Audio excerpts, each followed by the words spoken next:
नमस्कार, ईडू शक्ति विजन के इस यूट्यूब चैनल में आपका स्वागत है। डेली करंट अफेयर्स के सीरीज़ में आज हम लोग 1 और 2 फरवरी 2026 पे चर्चा करेंगे, उसके क्वेश्चंस को देखेंगे। चलिए शुरू करते हैं।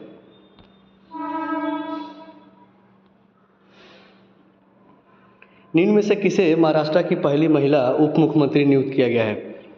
ऑप्शन है सुप्रिया सुले, चित्रा शर्मा, सुनेत्रा पवार और अनीता मुंडे। तो सुनेत्रा पवार जो कि अजित पवार की पत्नी है, अजित पवार का हाल ही में निधन हो गया प्लेन क्रैश में, तो इनकी पत्नी को यहाँ का उप मुख्यमंत्री बनाया गया और ये पहली महिला है जो कि महाराष्ट्र के उप मुख्यमंत्री के पद पर नियुक्त हुई है। ऑप्शन नंबर हो जाएगा सी। निम्न में से किस राज्य में मुख्यमंत्री ग्रामोत्सव योजना शुरू किया गया है? ऑप्शन है राजस्थान, गुजरात, मध्य प्रदेश या हरियाणा। तो ग्रामोत्सव योजना किस राज्य में शुरू की गई है? ये शुरू किया गया है गुजरात में शुरू किया गया है ग्रामोत्सव योजना। निम्न में से किस शहर में छठी राष्ट्रीय फसल पोषण शिखर सम्मेलन 2026 में जो राष्ट्रीय फसल पोषण शिखर सम्मेलन हो रहा है वो छठी है और ये आयोजित किस शहर में हो रहा है? तो ऑप्शन है न्यू दिल्ली, हैदराबाद, बेंगलोर या मुंबई।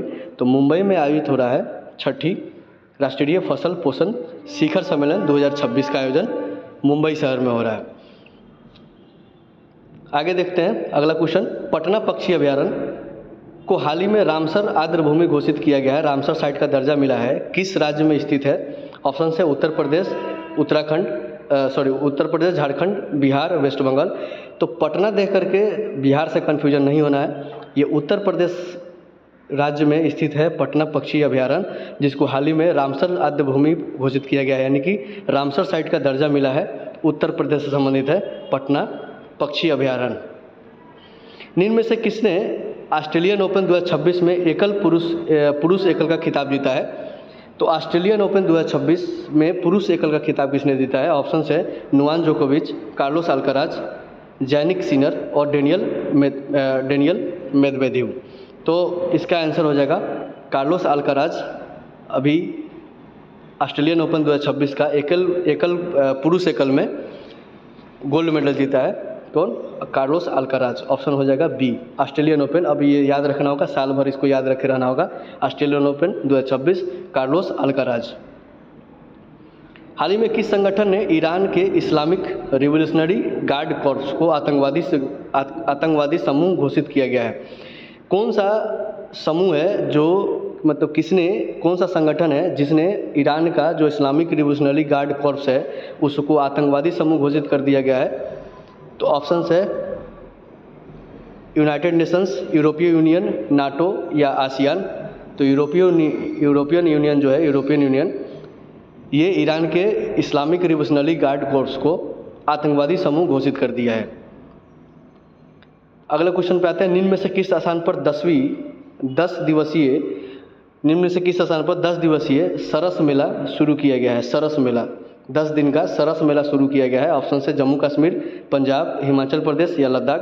तो ये जम्मू कश्मीर में शुरू किया गया है 10 दिवसीय यानी कि 10 दिन का सरस मेला। कहाँ पे? जम्मू कश्मीर। ऑप्शन नंबर हो जाएगा ए।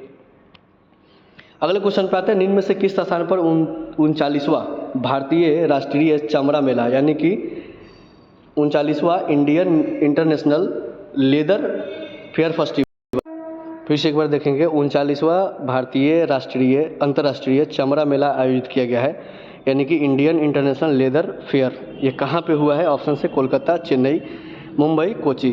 तो च से चमड़ा, च से चेन्नई। ऑप्शन नंबर हो जाएगा बी, चेन्नई में आयोजित हुआ है 39वां भारतीय अंतर्राष्ट्रीय चमड़ा मेला।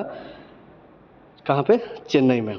अगले नंबर क्वेश्चन पे आते हैं। क्वेश्चन नंबर हो जाएगा 9। निम्न में से किस राज्य सरकार ने 24 घंटे में 5,555 महिलाओं और छात्राओं को ई साइकिल वितरण कर गिनीज बुक रिकॉर्ड दर्ज किया है? कौन सा राज्य सरकार है जो 24 घंटे में 5,555 महिलाओं और छात्रों को ई साइकिल वितरण करके रिकॉर्ड दर्ज कर लिया है, गिनीज बुक रिकॉर्ड? ऑप्शन है तेलंगाना, तमिलनाडु, आंध्र प्रदेश या केरल। आंध्र प्रदेश के मुख्यमंत्री है चंद्रबाबू नायडू। इन्होंने गिनीज बुक रिकॉर्ड दर्ज कर लिया है 24 घंटे के अंदर में 5,555 ई साइकिल वितरण कर करके किसको, महिलाओं और छात्राओं को। कौन सा, आंध्र प्रदेश, ऑप्शन नंबर हो जाएगा सी। निम्न में से किस स्थान पर Bharat Ratna doctor Bhimrao Ambedkar advocate training and research centre स्थापित किया गया है। कौन सा स्थान है जहाँ पे भारत रत्न यानी कि भारत रत्न विजेता, भारत रत्न मिला है इनको, doctor Baba Saheb Ambedkar advocate training and research centre स्थापित किया गया है। कौन सा स्थान पे, तो ऑप्शन से पुणे, औरंगाबाद, नागपुर या नवी मुंबई। तो ये हुआ है नवी मुंबई में। नवी मुंबई में स्थापित किया गया है Bharat Ratna doctor Baba Saheb Ambedkar advocate training and research centre. कहाँ पे, नवी मुंबई, ऑप्शन नंबर हो जाएगा डी। निम्न में से किसके द्वारा एनपीएस स्वास्थ्य पेंशन योजना लॉन्च की गई है। निम्न में से किसके द्वारा एनपीएस स्वास्थ्य पेंशन योजना लॉन्च की गई है, तो ऑप्शन है reserve bank of India, NITI Aayog, pension fund regulatory and development authority यानी कि पेंशन निधि नियामक और विकास प्राधिकरण या वित्त मंत्रालय। तो ये सी नंबर ऑप्शन इसका सही हो जाएगा। पेंशन निधि नियामक और विकास प्राधिकरण यानी कि pension fund regulatory and development authority ने अभी एनपीएस स्वास्थ्य पेंशन योजना को लॉन्च किया है। ऑप्शन हो जाएगा सी। 12 नंबर क्वेश्चन कर रहा है कि निम्न में से किसके द्वारा भारतीय संस्थान ने सौर चक्रों की भविष्यवाणी करने के लिए नया तरीका विकसित किया है। किसके लिए, सौर चक्रों की भविष्यवाणी करने के लिए एक नया तरीका विकसित किया है। कौन सा संस्थान है भारतीय संस्थान, तो ऑप्शन है IIT Kanpur, IIT Roorkee, IIT Delhi या आईआईटी बॉम्बे। आईआईटी कानपुर ने ये करवाते दिखाया है। इन्होंने सौर चक्रों की भविष्यवाणी करने के लिए एक नया तरीका विकसित किया है। ऑप्शन नंबर हो जाएगा ए, आईआईटी कानपुर। आज का आखिरी प्रश्न है 13 नंबर प्रश्न। निम्न में से किस दिन हर साल भारतीय तटरक्षक दिवस मनाया गया है, यानी कि इंडियन कोस्ट गार्ड डे, तट रक्षक दिवस मनाया गया है, इंडियन कोस्ट गार्ड डे मनाया जा रहा है। तो किस दिन मनाया जाता है, तो ऑप्शन है 30 जनवरी, 31 जनवरी, 1 फरवरी या 2 फरवरी। तो 1 फरवरी को हर साल इंडियन कोस्ट गार्ड डे मनाया जाता है। ऑप्शन नंबर हो जाएगा सी। थैंक यू फॉर वॉचिंग, धन्यवाद।